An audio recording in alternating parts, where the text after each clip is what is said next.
Bonjour bien-aimés, on se retrouve pour une nouvelle vidéo et j'aimerais donc prendre la suite de cette série avec les un peu dont nous parlent les Écritures. Et ce matin, j'aimerais vous parler des un peu concernant les personnes, peu de personnes. Alors sans plus tarder, je vous invite à lire avec moi dans l'évangile de Matthieu, au chapitre 7, les versets 13 et 14.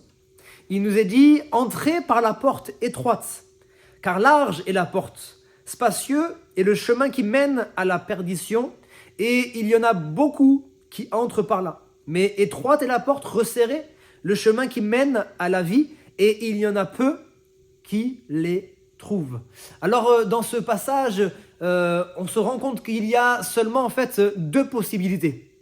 Un choix à faire, deux possibilités seulement, pas plus. Il y a un chemin qui est large et spacieux, un chemin qui est étroit et resserré. Si l'on s'arrête simplement à ce que l'on peut voir là, maintenant, tout de suite, bien évidemment, on dira tous qu'on a envie de prendre ce chemin large et spacieux.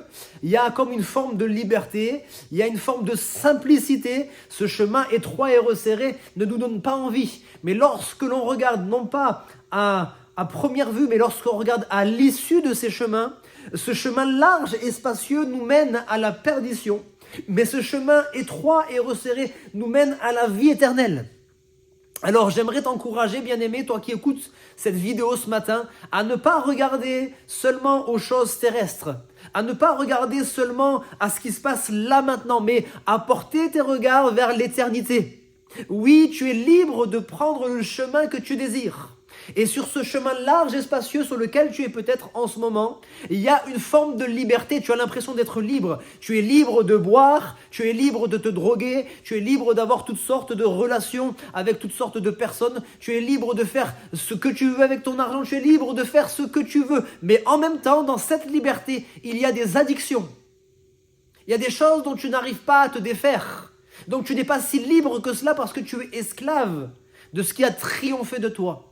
Et il y a ce chemin étroit et resserré. Pour cela, effectivement, il faut se dépouiller, il faut s'abaisser, il faut s'humilier, c'est vrai. Mais ce chemin te mène à la vie éternelle. Dieu dira dans l'Ancien Testament, « Je mets devant toi la vie et la mort. » Oui, bien évidemment, je te conseille de choisir la vie afin que tu vives.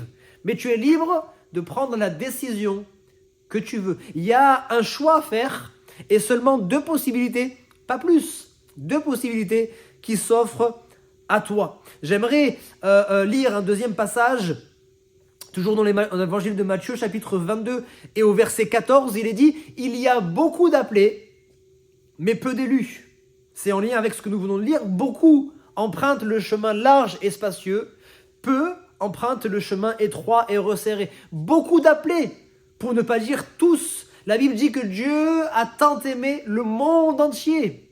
Il a tant aimé chacun d'entre nous qu'il a donné son Fils unique afin que quiconque, donc tous peuvent être sauvés. Tous ont la possibilité de recevoir Jésus-Christ comme leur sauveur. La Bible dit que Dieu veut que tous soient sauvés et parviennent à la connaissance de la vérité. C'est sa volonté. La main a été tendue, le pas de Dieu a été fait déjà, et maintenant il attend que chacun d'entre nous fasse justement ce choix d'emprunter le chemin étroit et resserré. Quel est ce chemin? C'est Jésus-Christ. Jésus-Christ, le chemin, la vérité et la vie. Jésus-Christ est celui qui va t'emmener à la vie, celui qui va t'emmener vers ce chemin qui va te mener jusqu'à la vie éternelle.